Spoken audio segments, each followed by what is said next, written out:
आज हमारा दूसरा न्यूमेरिकल क्या है, ध्यान से सुनना।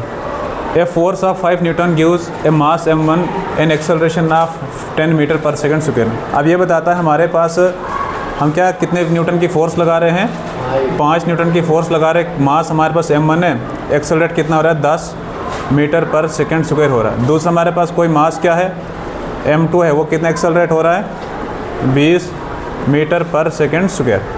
अब ये बताता है कि एक्सेलरेशन क्या होगी अगर हम इन दोनों के मास को इकट्ठा करेंगे, इन दोनों के मास को इकट्ठा करेंगे। तो सबसे पहले हमने इंडिविजुअल मास निकालना है, मतलब अलग अलग मास निकालना है। क्या निकालना है? इंडिविजुअल मास। तो इंडिविजुअल मास हमारे पास किसके बराबर आएगा?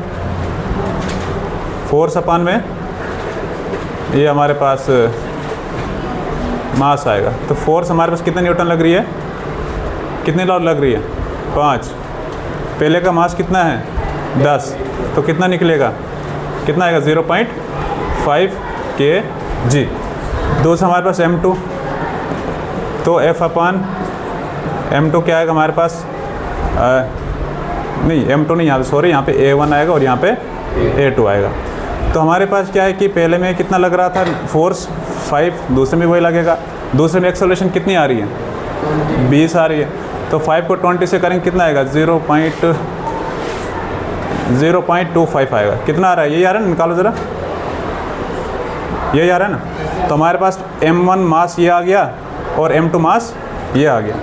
अब हमने क्या निकालना है, कंबाइंड मास निकालना है। क्या निकालना है? कंबाइंड मास। तो कंबाइंड मास क्या होगा, m1 plus m2, m1 plus m2। m1 कितना है 0.5 प्लस m2 कितना है हमारे पास 0.25। इसको हम करेंगे तो 5 इधर आ जाएगा, 5 और 2 7, तो कितना आएगा, कितना आएगा 0.75 kg। ये हमारे पास कंबाइंड मास निकल के आ गया। क्या निकल के आ गया? कंबाइंड मास। अब हमने क्या निकालनी है, एक्सेलरेशन इन दोनों को निकालनी है। आपको मैंने कल फार्मूले 2 बताए थे। एक तो एक्सेलरेशन हमारे पास होता है A=v-u/t। एक मैंने क्या बोला था, A=F/m, ये बोला था ना। ये फार्मूला तब यूज़ करना जब हमारे पास मास भी दिया होगा और क्या दिया होगा, फोर्स भी दी होगी। ये वाला दिया होगा जब v दिया होगा और t दिया होगा। तो हमारे पास क्या दिया, मास दिया और फोर्स दिया। मास भी दिया हमारे पास, निकल गया मास हमारे पास, और फोर्स भी कितना दिया 5 न्यूटन दिया। तो हम फार्मूला ये वाला यूज़ करेंगे। तो हमारे पास एक्सेलरेशन किसके बराबर आ जाएगा, F/m। फोर्स कितना है 5, मास कितना निकला हमारे पास 0.75। ये हमारे पास कितना निकल के आएगा 6×36 6.6, ये अप्रॉक्सीमेटली 6.66 कर आ रहा है। इसको हम लिख सकते हैं 6.67 मीटर पर सेकेंड स्क्वायर। ये हमारे पास क्या निकल के आ गई, इसकी एक्सेलरेशन निकल के आ गई। एक बार दोबारा से रिपीट कर रहा हूँ मैं। सबसे पहले हमने इंडिविजुअल मास निकालना है। तो इंडिविजुअल मास मतलब एक एक ऑब्जेक्ट का। पहला हमारे पास F/A1 एक्सेलरेशन, फोर्स कितनी है, दोनों में 5 न्यूटन की है। एक्सेलरेशन A1 कितना हो रहा है 10 हो रहा है, तो इसका मास कितना आ रहा है 0.5 kg आ रहा है।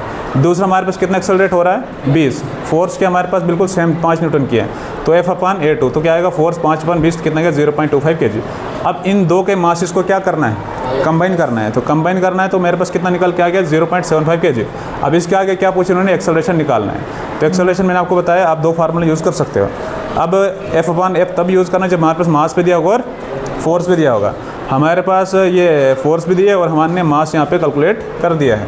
तो F/m आएगा। तो फोर्स कितना है 5 न्यूटन है, मास कितना 0.75, तो कितना निकल के आएगा 6.67 मीटर पर सेकेंड स्क्वायर। ठीक है, तो ये इसका आपका कंप्लीट आंसर है।